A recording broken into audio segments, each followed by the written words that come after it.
नमस्कार बच्चों, वीडियो इस दिल्ली मंडी से मैं डॉक्टर मेनका यादव। हम पढ़ रहे हैं क्लास 7th साइंस का चैप्टर 12। चैप्टर का नाम है मोशन एंड टाइम। टाइम होता है समय, मोशन होती है गति यानी हिलना डुलना। इसमें हम क्या क्या सीखेंगे? स्लो एंड फास्ट मोशन यानी धीमी और तेज गति, स्पीड यानी चाल, मेजरमेंट्स ऑफ टाइम, टाइम को कैसे मेज़र करते हैं, डिस्टेंस टाइम ग्राफ, डिस्टेंस के साथ साथ टाइम का क्या ग्राफ आता है उसके बारे में पढ़ेंगे। So previous connect, a body is said to be in motion if it changes its position with respect to a stationary object in its surroundings.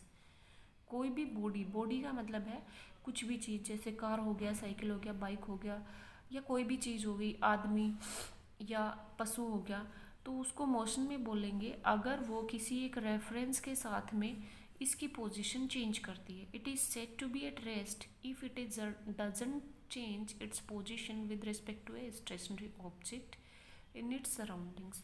किसी स्टेशनरी ऑब्जेक्ट के रेस्पेक्ट में अगर ये इसकी पोजीशन चेंज नहीं करती है, स्थिति में परिवर्तन नहीं लाती है, तो इसको हम बोलेंगे कि रेस्ट पर है यानी स्थिर है। रेस्ट का मतलब होता है स्थिर, मोशन का मतलब गतिशील। फॉर एग्जाम्पल, जब आप बस में बैठकर चल रहे होते हैं तो स्थिर क्या है? पेड़ पौधे हैं। पेड़ पौधे के रेस्पेक्ट में आप दूर भाग रहे हैं, इसका मतलब आपकी पोजीशन चेंज हो रही है, तो आप किस में है? मोशन में है। ठीक है। So let us have a look to the next point. You have already learn about motion and its type. आप पहले से ही मोशन के प्रकार और इसके कौन कौन से टाइप है उसके बारे में पहले से ही सीख चुके हैं। The change in position of a body with respect to time is called motion. Motion किसको बोलते हैं? चेंज होता है बॉडी की पोजीशन में टाइम के रेस्पेक्ट में, उसी को हम मोशन बोलते हैं। For example, a bus, train, car which is changing its position continuously is said to be in motion. ठीक है, जैसे कि बस, ट्रेन, कार, कुछ भी चीज़ें जो अपनी पोजीशन चेंज करती हैं उसी को हम क्या बोलते हैं? मोशन। अब आता है slow and fast motion. Slow मतलब धीरे धीरे, फास्ट मतलब तेजी से। So you must have seen vehicles moving on road, some of them are moving fast. कुछ चीज़ें बहुत तेज़ी से चलती हैं जैसे car, scooter, bus, motor bike, जबकि दूसरी चीज़ें बहुत स्लोली चलती हैं जैसे बाइसिकल या फिर पैदल कोई जा रहा है। It is easy to compare car और बस इज़ मूविंग फास्टर और if they are moving in the same direction. अगर कार और बस एक ही डायरेक्शन में जा रही हैं तो आप आराम से कंपेयर कर सकते हैं कि कौन सी तेज जा रही है। जैसे कि एक एग्जांपल है, while traveling in a bus or car you can compare which vehicle is moving faster or slower as compared to the vehicle in which you are traveling। जिस व्हीकल में आप जा रहे हैं, अगर पीछे से आया कोई व्हीकल आगे निकल जाता है, इसका मतलब वो तेज़ चल रहा है, राइट। अगर वो पीछे पहले आगे था और आप उसको क्रॉस कर लेते हैं, इसका मतलब वो धीरे चल रहा है। You can classify some motions as fast और slow without comparing their motion with other things. आप मोशंस को फास्ट और स्लो में आराम से क्लासीफाई कर सकते हैं, उनको बिना किसी और दूसरी चीज़ से कंपेयर किए हुए। जैसे कि for example, an ant moving on a ground is said to be in slow motion. एक चींटी जो कि ग्राउंड में मूव कर रही है उसको बोलेंगे स्लो मोशन में। While an aeroplane flying in the sky is said to be in fast motion. एक एरोप्लेन है वो आकाश में उड़ रहा है, उसको फास्ट मोशन में बोलेंगे। The distance an object covers in a given time interval enables us to know whether an object is moving fast or slow। तो हम कंपेयर कैसे करते हैं? कंपेयर हम ऐसे करते हैं कि हम ये नापेंगे कि मान लीजिए आपने नापा कि 1 मिनट में ये चीज़ कितनी दूरी तय कर लेती है और ये चीज़ कितनी दूरी तय कर लेती है। जो ज़्यादा दूरी तय करेगी उसी को हम बोलेंगे कि फास्ट था। ठीक है। This is how you can classify the motion of an ant slow while the aeroplane is fast। क्योंकि 1 मिनट में आंट कितनी दूर जा सकेगी? May be 1 metre, 2 metre, 5 metre ऐसे। और 1 मिनट में एरोप्लेन तो कई किलोमीटर क्रॉस कर जाती है, इसीलिए हम क्या बोलते हैं? एरोप्लेन फास्ट जा रही है। So this is the way of comparison. Merely comparing the motion of various things ease of no use to our daily life and especially in science. सिर्फ अगर उनकी चाल को कंपेयर करते हैं, स्पीड को कंपेयर करते हैं, तो ये हमारे किसी काम का नहीं है. तो the actual questioning is how much fast और slower is the object moving. So actual question हमारे काम का जो है वो ये है कि कितनी तेज या कितनी धीरे.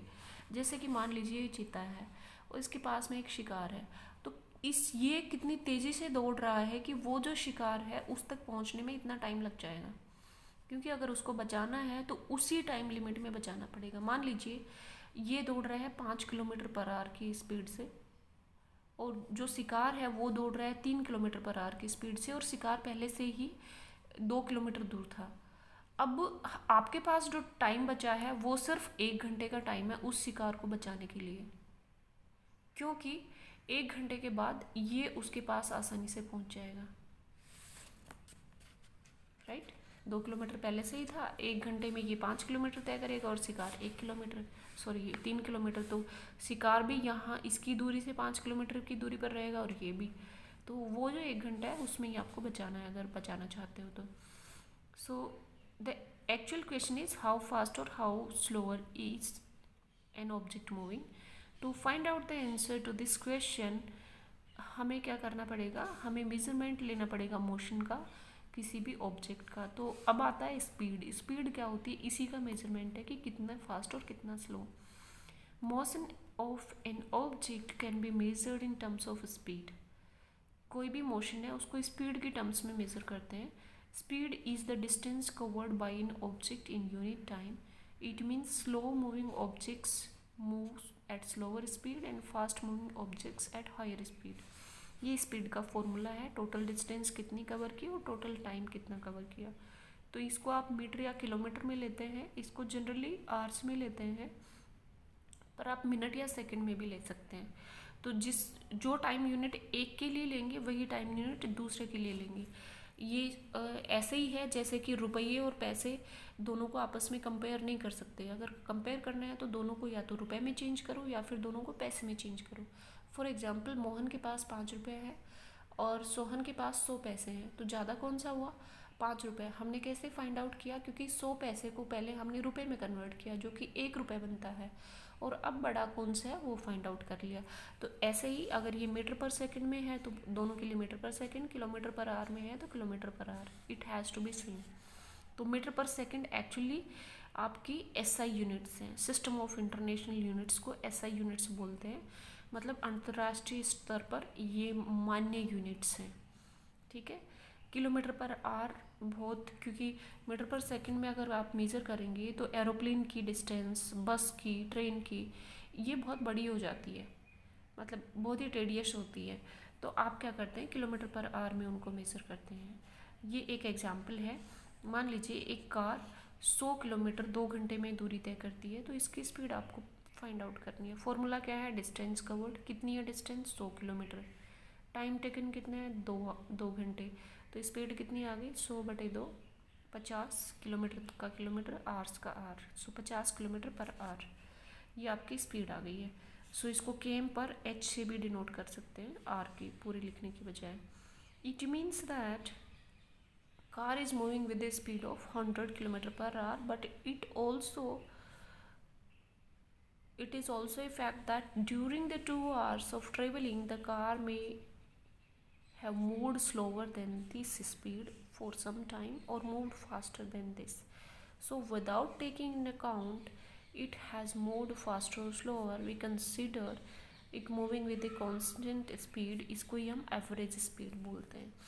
तो एवरेज स्पीड का क्या फॉर्मूला है, ये फॉर्मूला है total distance covered and time taken, d/t. Distance is d.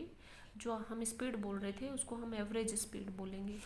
Average speed जैसा कि बताया गया है कि आपके बस आपके घर से स्कूल आती है, डिस्टेंस आपको पता है, लेकिन कई बार बस रुक कर दूसरे बच्चे को लेती है तो वहाँ पे स्पीड 0 हो जाती है, फिर वापस से तेज़ चलती है. तो आप क्या करेंगे, एवरेज स्पीड फाइंड आउट करके बताएंगे कि लगभग ये एवरेज स्पीड है, and that only will be taken into consideration. Now you can understand that the distance between Delhi to Chennai is covered much faster by an aeroplane than by the train, because the speed of aeroplane is much more than the train. In the same way, your car reach school faster by a bus than on a bicycle, because the speed of bus is faster than a bicycle. तो जब आप school आते हैं, कोई बच्चे car से आते हैं, कोई बस से आते हैं, कोई आपके बाइसिकल से आते हैं, सो यू कैन कंपेयर, क्योंकि बस को तो बार बार रुकना पड़ रहा है, कार एक जगह से शुरू होकर वहीं पे पहुंच जाती है, तो इसलिए इनका भी कंपैरिजन किया जा सकता है। तो आज हमने पढ़ा है स्पीड एंड एवरेज स्पीड, ये आपको याद करना है और इसके नोट्स बनाने हैं। Thank you.